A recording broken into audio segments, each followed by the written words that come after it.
I never will forget when Bill Clinton went through what he went through and there was a scandal. I was one of the ministers in the room. I was about 8 feet away from him when he told for the first time to the public and confessed about Monica Lewinsky.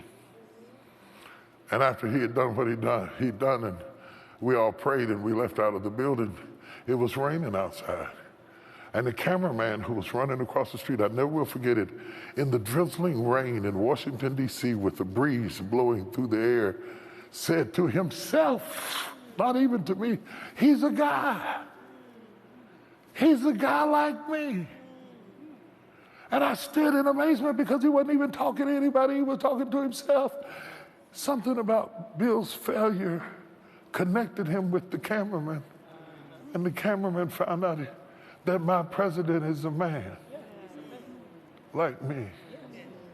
It is almost that feeling I have in this text, because it is here in this text that I discover that my Lord and my Savior and my King and my Messiah and the one that I adore and the one that I've given my life to, he's a man.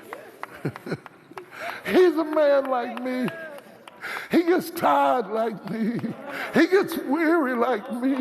He has emotions like me. It's the first time that he stopped doing that God stuff and he did something man enough to connect me to him. And I realized that in spite of the fact I praise and adore and worship him, I found out that he's a guy.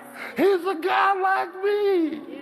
Jesus wept to stop the music in heaven, shut up the angels and stop the heavenly choir. Jesus, the one who said, let there be, and it became what it was. Jesus, the one who stepped out of nothing and let it be something. Jesus, who commanded the constellations to stand in the middle of the air. Jesus, who caused the sun to spin and the earth to turn. Jesus, who caused the sea to stop and not go any further. Jesus, who controlled all the angels in heaven. Jesus wept.